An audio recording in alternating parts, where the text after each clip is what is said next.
চন্দ্রমণ্ডলাকারং ব্যাপ্তং যেন চরাচরং তৎপদং দর্শিতং যেন তস্मै শ্রী গুরবে নমঃ। বাঞ্ছাকল্পতরুভ্যশ্চ কৃপা সিন্ধুভ্যৈব চ পতিতানাং পাবনেভ্যো বৈষ্ণবেভ্যো নমো নমঃ। নিত্যানন্দমহং বন্দে কর্ণে লম্বিত মুক্তিকং শ্রীচৈতন্য অগ্রজরূপেণ পবিত্র কৃতভূতলং। আজানুলম্বিত ভুজ কনকাবদাত সংকীর্তনৈকপিতরো কমলায়তাক্ষ বিশ্বম্ভরো দ্বিজবরো যুগধর্মপাল বন্দে জগৎ প্রিয়কারো করুণা অবতার বন্দে বৃন্দাবন গুরু কৃষ্ণং কমললোচনং পীতাম্বরং ঘনশ্যামং বনমালা বিভূষিতং শ্রীদামোদাম সুবলস্তক কৃষ্ণার্জুনাবৃতম গোপীমণ্ডল মধ্যস্থং রাধিকা প্রাণবল্লভম। হে কৃষ্ণ করুণা সিন্ধু দীনবন্ধু জগৎপতে গোপেশ গোপিকা কান্ত রাধাকান্ত নমস্তুতে। তপ্ত কাঞ্চন গৌরাঙ্গী রাধে বৃন্দাবনেশ্বরী বৃষভানুসুতে দেবী তং নমামি হরি প্রিয়ে। তুলসী কাননং যত্র যত্র পদ্মবনানি চ পুরাণং পঠনং যত্র তত্র সন্নিহিত হরি। মূকং করোতি বাচালং পঙ্গুং লঙ্ঘয়তে গিরিম যৎকৃপাতমহং বন্দে পরমানন্দ মাধবম। রামং লক্ষ্মণং পূর্বজং রঘুবরং সীতাপতিং সুন্দরং কাকুৎস্থং করুণাময়ং গুণনিধিং বিপ্রপ্রিয়ং ধার্মিকং রাজেন্দ্রং সত্যসন্ধং দশরথ তনয়ং শ্যামলং শান্তমূর্তিম বন্দে লোকাভিরামং রঘুকুল তিলকং রাঘবং রাবণারিম। দক্ষিণে লক্ষণধন্যী বামত জানকী শুভা পুরত মারুতির যশ তং নমামি রঘুত্তমম। মহাদেব মহাত্রাণ মহাযোগী মহেশ্বর মহাপাপহরং দেব মকরায় নমো নমঃ। সর্বমঙ্গলমঙ্গল্যে শিবে সর্বার্থসাধিকে শরণ্যে ত্র্যম্বকে গৌরী পরমা বৈষ্ণবী নারায়ণী নমস্তুতে। সরস্বতী মহাভাগে জড়ীভূতা বিনাশিনী কৃষ্ণকণ্ঠে সদা নিত্যং মম কণ্ঠে স্থিতা ভব। যত্র যত্র রঘুনাথ কীর্তনং তত্র তত্র কৃতমস্তকাঞ্জলি বাষ্পবারি পরিপূর্ণ লোচনং নমত মারুতি রাক্ষসান্তকম। যে যেখানে হয় রাম গুণগান আসেন মহাবীর পবন নন্দন হনুমান। তিনি এসে নতমস্তকে বিরাজিত থাকেন। এখানেও তিনি এসেছেন, সবাই আমরা তাকে প্রণাম করি। নমামি অঞ্জনা সুত বায়ুপুত্র মহাবলম একাদশ মহারুদ্রং হনুমন্তৈ নমো নমঃ। হনুমন্তৈ নমো নমঃ। সুন্দর ঠামে শীতালয়ে বামে হৃদি শত দলে বস হৃদি বিহারী। সুন্দর ঠামে শীতালয়ে বামে হৃদি শত দলে বস হৃদি বিহারী।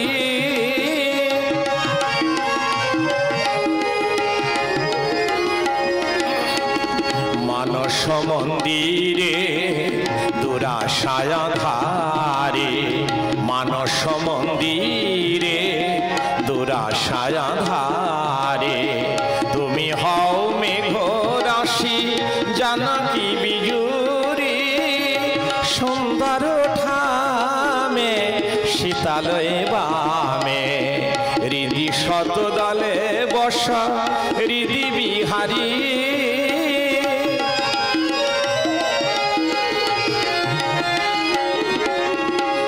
ভক্তি বিহীনতি আমি মূঢ় জানা কেমন গাহিব প্রভু তব জয় গান ভক্তি বিহীনতি আমি মূঢ় জানা কেমন গাহিব প্রভু তব জয় গান সুরতাল বাণী কিছুই না জানি সুরতাল বাণী কিছুই না জানি বলাইয়া দাও মোরে কৃপা করি সুন্দর ঠামে সীতালয়ে বামে হৃদি শতদলে বসা হৃদি বিহারী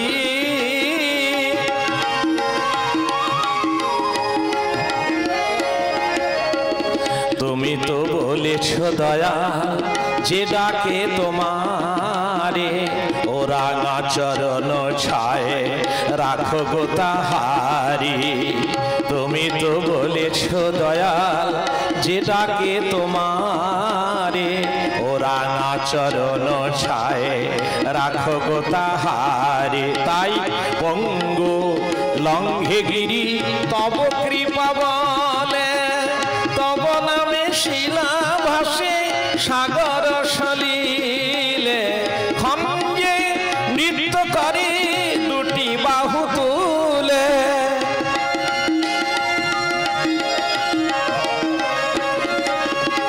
খঞ্জে নৃত্য করে দুটি বাহু তুলে অপার মহিমা তব কি বর্ণিতে পারি সুন্দর ঠামে সীতালয়ে বামে হৃদি শতদলে বস হৃদি বিহারী সুন্দর ঠামে রে মন সর্বদা সীতারামের যুগল পদ চিন্তা কর রসনা তুমি সেই রাম গুণগান করো চিরকাল তোমার সমান ভাবে যাবে না এমনই একদিন আসবে যে মুখে রাম নাম হরি নাম কৃষ্ণ নাম বলতে অসমর্থ হবে তাই বলি রসনা আগে থেকে এই নাম অভ্যাস করো হ্যাঁ সে যে সমন দমন রাজা দশানন রাবণ দমন রাম রে আহা সমন দমন রাজা দশানন রাবণ দমন রাম রাম ওরে সমনকে দমন করেছিল রে সমনকে দমন করেছিল রে সে যে লঙ্কার রাবণ রাবণ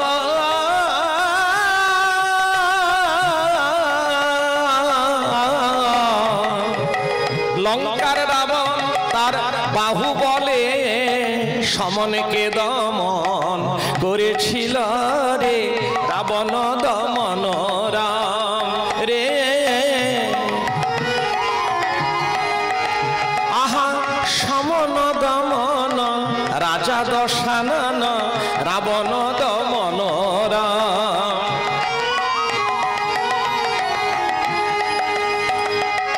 সমন ভবন হবে না গমন সমন ভবন হবে না গমন যদি বলো রাম নাম রে যদি বলো রাম নাম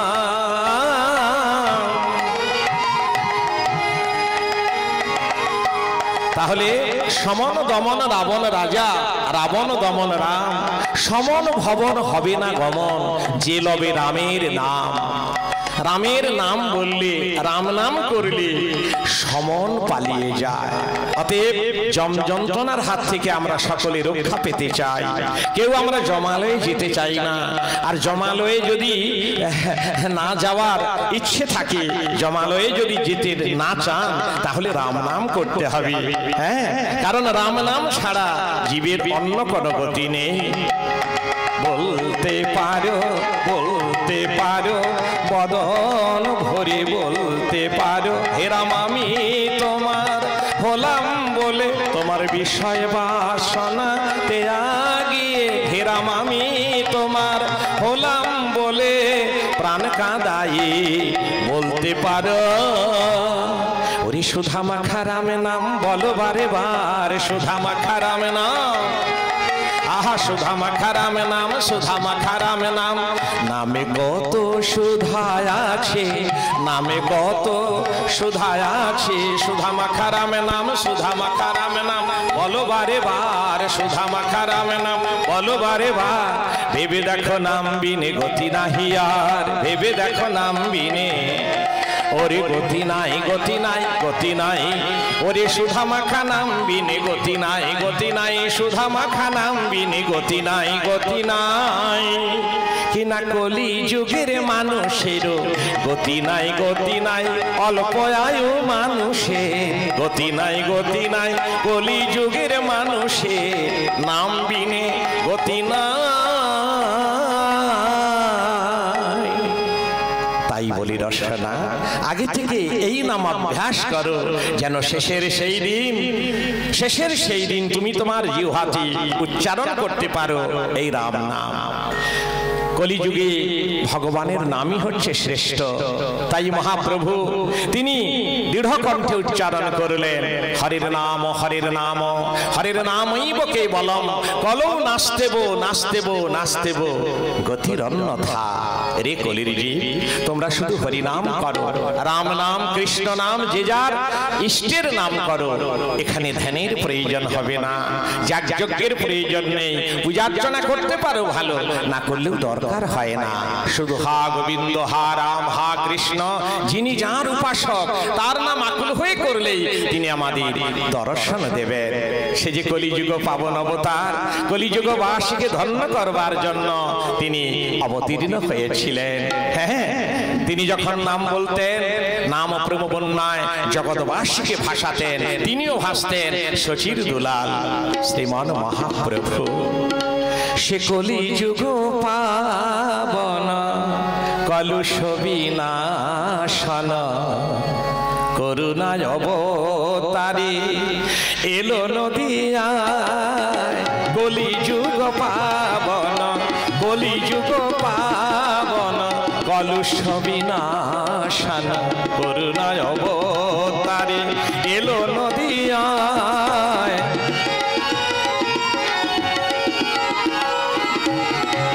করুণায় বুক ভরা, করুণা,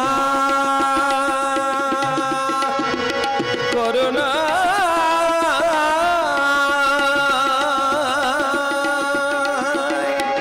করুণায় বুক ভরা, কান্তি পাগল করা, করুণায় বুক ভরা, কান্তি পাগল করা, রাধা নামের পসরা লইয়া মাথায় এলো নদিয়ায়। কলিযুগ পাবন, কলিযুগ পাবন কলুষ বিনাশন, করুণায় অবতারে এলো নদিয়ায়।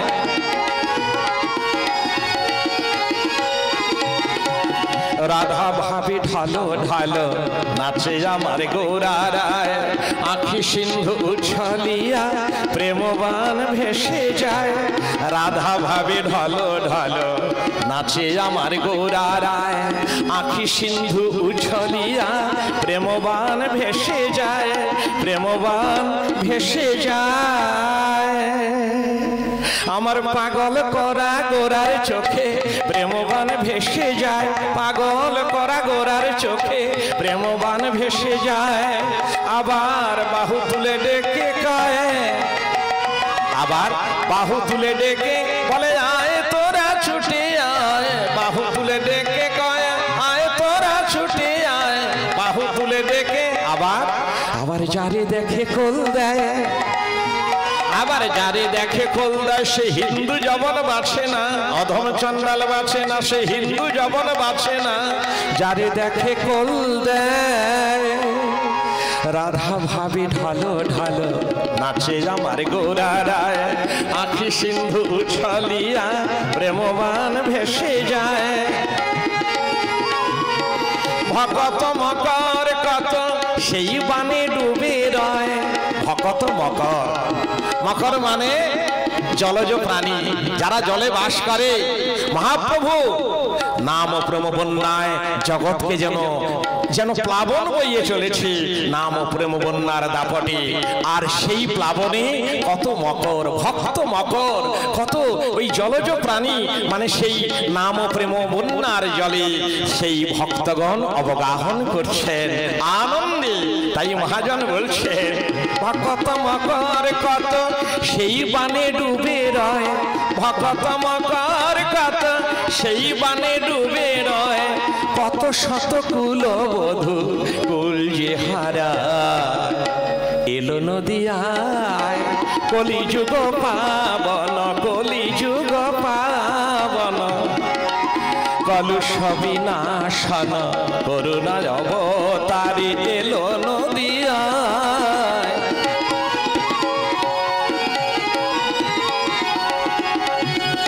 রাধা ভাবে ঢালা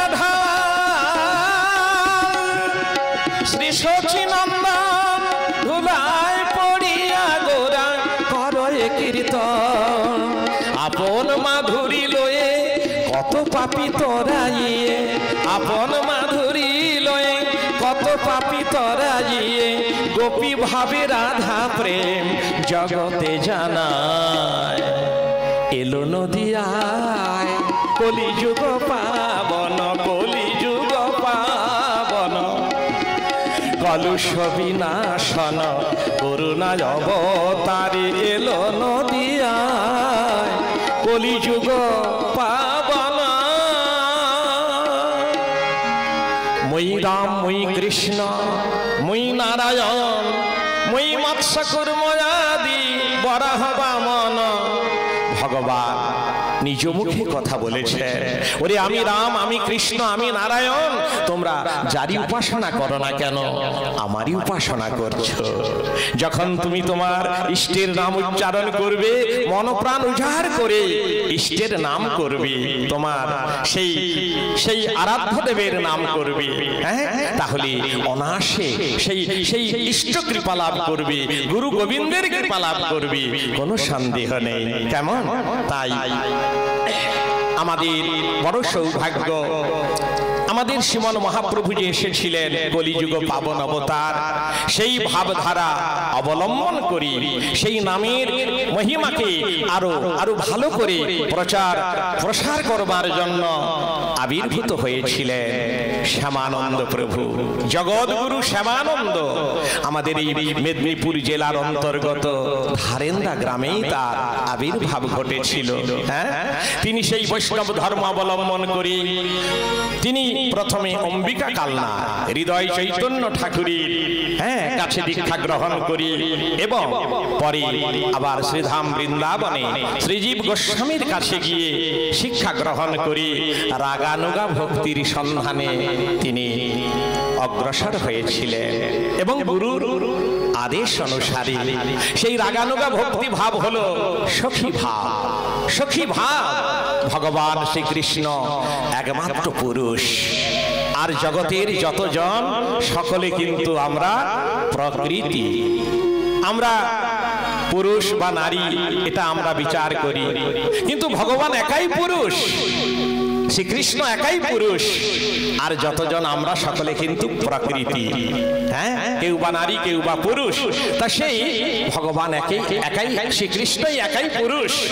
তাই আমাদেরকে সেই প্রকৃতি ভাব গ্রহণ করতে হবে এবং সেটা প্রকৃতির ভাব গ্রহণ করতে সক্ষম হয়েছিলেন বৈষ্ণব ধর্ম অবলম্বন করে একমাত্র শ্যামানন্দ প্রভু।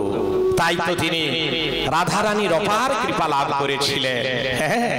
শ্রী ধাম বৃন্দাবনে তার সাধনার দ্বারায় তিনি রাধারানীর সেই চরণের নূপুর লাভ করেছিলেন। রাধারানী নিত্য নিত্য রাস করেন, ভগবান শ্রীকৃষ্ণ রাধাকে নিয়ে রাস করেন। সেই রাস নৃত্য ছলে বাম পায়ের নূপুরটি পড়ে গিয়েছিল নিকুঞ্জ কাননে এবং স্বপ্নাদিষ্ট হয়েছিলেন। স্বপ্নে তিনি দর্শন পেয়েছিলেন আবার শ্যামানন্দ প্রভু এবং সেই নূপুরটি কুড়িয়েছিলেন। পরে রাধারানীর অন্যতমা সখী ললিতা সখী, সেই ললিতা সখীকে বললেন যে রাধে, আমি রাসনৃত্য ছলে বাম পায়ের নূপুরটি খুলে পড়ে গেছে নিকুঞ্জ কাননে, তুমি অনুসন্ধান করে এসো।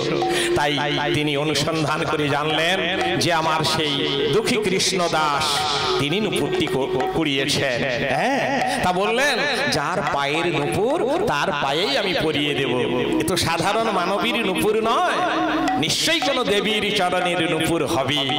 আমি সেই দেবীকে দর্শন করতে চাই এবং নিশ্চয়ই আরেকটি চরণের নূপুর আছে, সেই নূপুরের সঙ্গে এই নূপুর আমি মিল করে দেখব প্রকৃত সেই দেবীর নূপুর কিনা, দেবীর চরণের নূপুর। হ্যাঁ, এমন তখন ললিতা সখী বলেছিলেন যেই জন কৃষ্ণ ভজে সে বড় চতুর।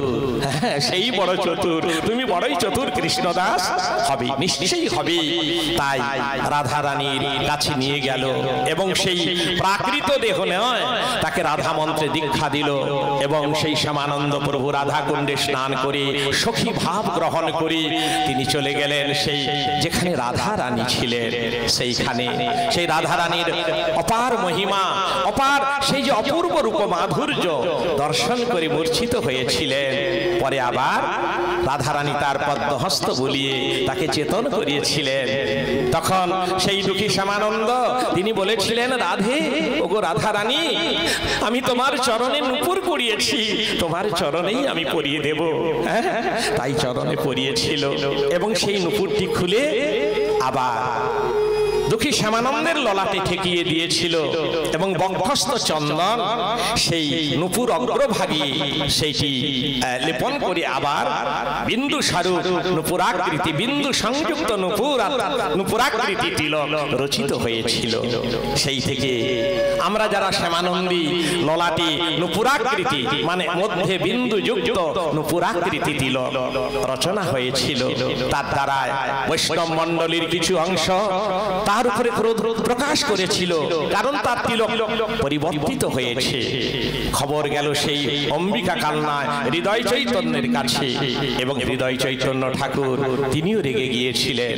কিন্তু রাগলে কি হবে, সে তো রাধারানীর অপার করুণা, তিনি তো মুখ ফুটে বলতে পারছেন না, কিন্তু ফলস্বরূপ তারা পেয়ে গেল তার উপযুক্ত সাজা। হ্যাঁ, শ্যামানন্দের যতই নূপুর তোলার চেষ্টা করছে, মুছার চেষ্টা করছে, ততই উজ্জ্বল হয়ে আসছে, মোটেই মোছা যাচ্ছে না। তখন সকলে ভাবলো রাধারানীর অপার করুণা লাভ করেছে। না মুখ ফুটে বললেও তিনি সবাই বুঝতে পারলেন এবং হৃদয় চৈতন্যের উপরে দণ্ড বিধান হলো।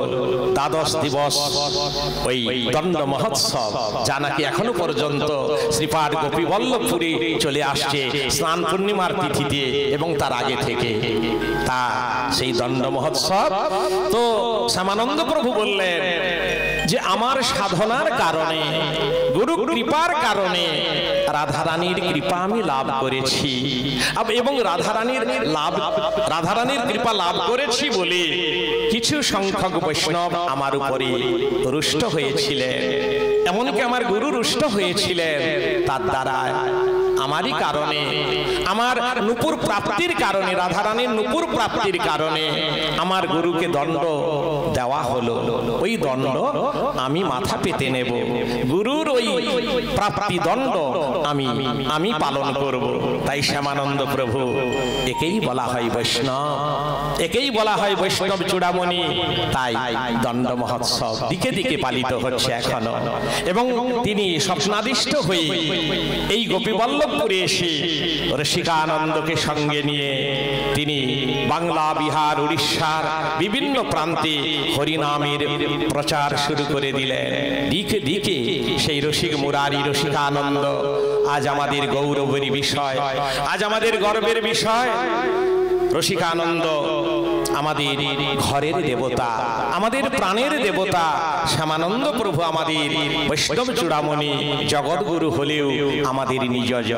হ্যাঁ, তাই তাদেরকে যদি কেউ শক্তপুক্ত করে ধরতে পারে শ্যামানন্দ রসিকানন্দকে, তিনি একজন মহান হতে পারেন এবং প্রকৃত ভক্ত, প্রকৃত বৈষ্ণব বলে তিনি চিহ্নিতকরণ হতে পারে। হ্যাঁ, তাহলে আমরা সেই রসিকানন্দ শ্যামানন্দের ভাবাদর্শ অনুসরণ করি, অনুকরণ করি, আমরা ভক্তির পথে এগিয়ে যাব। তাতে আমাদের পথটি সুন্দর হবে, সুগম হবে এবং আমরা অনায়াসে রাধারানীর অপার করুণা লাভ করতে পারবো। জয় রাধে, জয় রাধে, জয় শ্রী রাধে, জয় রসিকানন্দের জয়, জয় রসিকানন্দের জয়। দীনজন পালন ভব ভয় ভঞ্জন, দীনজন পালন ভব ভয় ভঞ্জন, পরমেশ্বর লীলাময়। জয় জয় রসিকানন্দের জয়, জয় রসিকানন্দের জয়।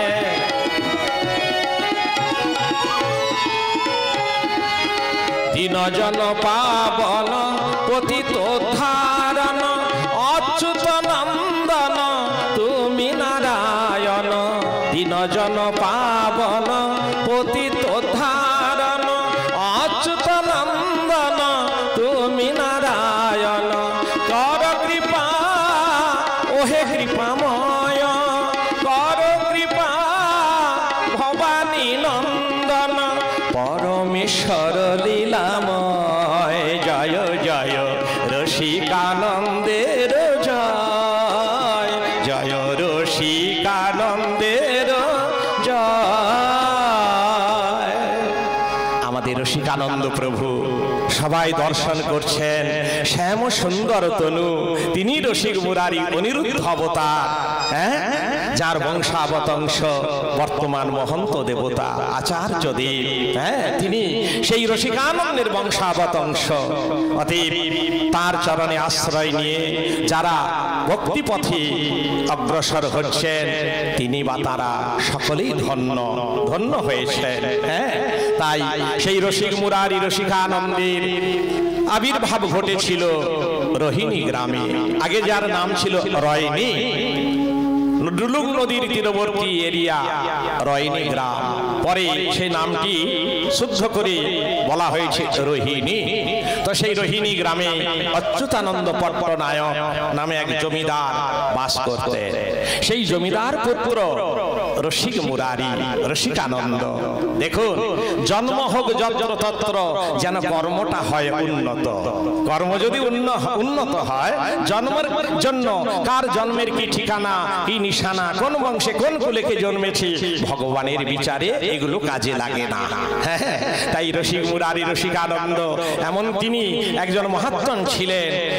পূর্ব জন্মে তার সুকৃতি ফলে তিনি এই জন্মে ভগবানের নাম ছাড়া কিছুই জানতেন না। সংসারের মায়া তাকে মোটেই আবদ্ধ করতে পারতেন না। অচ্যুতানন্দ পট্টনায়ক তার বিবাহের ব্যবস্থা করলেন, কিন্তু না, তাতেও বিমুখ করতে পারলেন না ভক্তির জগৎ থেকে। পরে কি করলেন, এই জায়গাটার নাম ছিল কাশীপুর, কাশীপুর গ্রাম। এই জায়গাটা প্রচুর জঙ্গলে পরিপূর্ণ ছিল। তো এখানে কাশীপুরে, মানে কাশীপুর কেন ছিল না, কাশীপুর ওই কাশী বলে কাশীনাথ, ওই রসিকানন্দের অগ্রজ, মানে বড় ভাইয়ের নাম হচ্ছে কাশীনাথ। অনেকগুলো ভাই ছিল, অনেক দাদা ছিল। তো কাশীনাথের নামে এই জায়গার নাম ছিল কাশীপুর। জঙ্গল ছিল, অরণ্যাকীর্ণ ছিল। তো এখানে এসে, এখানে ওই কাচারি বাড়ি একটি ছিল, সেখানে স্বামী স্ত্রী ভজন শুরু করলেন। আর এখান থেকে আবার ঘাটশিলা গিয়েছিলেন, আর ঘাটশিলাতেও ভজন করতেন। তারপরে স্বপ্নাদিষ্ট হয়ে আমার শ্যামানন্দ প্রভু এসে দীক্ষা প্রদান করলেন। হ্যাঁ, এবং আর ওই রসিক মুরারি রসিকানন্দ এবং তার পত্নী দুইজনকে দীক্ষিত করে দিকে দিকে নাম ও মহিমা প্রচার শুরু করেছিলেন। তারপর জগতে অনেক ভক্ত উদ্ধার হয়েছিল তাদের কাছে আশ্রিত হয়ে নাম মন্ত্রে দীক্ষা গ্রহণ করি অবশেষে রসিক মুরারি রসিকানন্দ অন্তর্হিত হয়েছিলেন গোপীনাথ অঙ্গে। আমরা ক্ষীরচোরা গোপীনাথ অনেকেই গেছি, আমরাও গেছি, আপনারাও গেছেন। তো সেখানে রসিক মুরারি রসিকানন্দ ওই গোপীনাথকে উদ্ধার করেছিলেন শ্যামানন্দ রসিকানন্দ। কিভাবে না, গোপীনাথ ত্রেতা যুগে যখন রামচন্দ্র বনবাসী ছিলেন, চিত্রকূট পর্বতে যখন অবস্থান করছিলেন, মা সীতা বলেছিলেন যে প্রভু এই যুগে তো তুমি ধনুকধারী, আগামী জন্মে আগামী যুগে তুমি যে লীলা করবে তার রূপটি কেমন হবে দয়াময়, আমাকে একটু বর্ণনা করো। তো বলছে বর্ণনা করলে তুমি বুঝে উঠতে পারবে না, আমি একটা প্রস্তর ফলকে একে বুঝিয়ে দিচ্ছি কেমন লীলাটি হবে। চতুর্দিকে একদিকে বস্ত্রহরণ, অন্যদিকে কংসবধ, একদিকে গোচারণ লীলা, আবার কালীয় দমন, মধ্যখানে গোপীনাথ বংশীধারী শিলাখণ্ডে অঙ্কিত করলেন তীরের ফলা দিয়ে। এবং সেই গোপীনাথ দীর্ঘদিন পড়েছিল অযত্নে।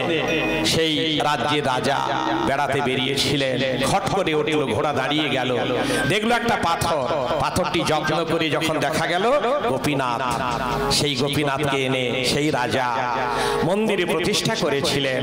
কালের প্রভাবে ধ্বংস করার চেষ্টা করেছিল বিধর্মীরা, এখানে ওখানে সেখানে পড়ে পড়ে গোপীনাথের অমর্যাদা হয়েছিল। কখনো বা মুসলমানরা তাকে ওলা বিবি রূপে পুজো করত, কখনো বা শাক্ত ধর্মাবলম্বীরা চণ্ডী দেবী বলে পূজা করত, কখনো চন্দন দিয়ে একেবারে ভর্তি, কখনো বা সিঁদুর দিয়ে ভর্তি, কোন রকমই বোঝা যাচ্ছে না গোপীনাথ বলে। শ্যামানন্দ রসিকানন্দে রসিকানন্দ শ্যামানন্দ স্বপ্নাদিষ্ট হয়ে স্বপ্ন দেখালেন গোপীনাথ যে ওহে শ্যামানন্দ রসিকানন্দ, আমি অযত্নে রয়েছি, আমাকে উদ্ধার করে পুনরায় প্রতিষ্ঠা করো। তাই করলেন। সেই থেকে সেই শ্যামানন্দ রসিকানন্দের বিগ্রহ আমার ক্ষীরচোরা গোপীনাথ এবং রসিক মুরারি রসিকানন্দ, সেই থেকে উনি সেবায়িত ছিলেন। এবং আমার গুরু শ্রী শ্রী গোপাল গোবিন্দানন্দ দেব গোস্বামী, যিনি বর্তমান আচার্য দেব শ্রী শ্রী কৃষ্ণ কেশবানন্দ দেব গোস্বামীর পিতা ঠাকুর, তো তিনিও আমার গুরুদেব, তিনি আমার আরাধ্য গুরুদেব। তো সেই গুরুদেব তিনিও সেবায়িত ছিলেন সেই গোপীনাথ। পরে ট্রাস্টি চেঞ্জ হয়ে গেল, সরকার পক্ষ নিয়ে নিল, এখন সরকারের ঘরে। তো সেই সময় আমার গোপীনাথ এতই স্নেহ করতেন, ভালোবাসতেন রসিক মুরারিকে, সেখানে ওই গোপীনাথ অঙ্গে লীন হয়ে গিয়েছিলেন রসিক মুরারি রসিকানন্দ।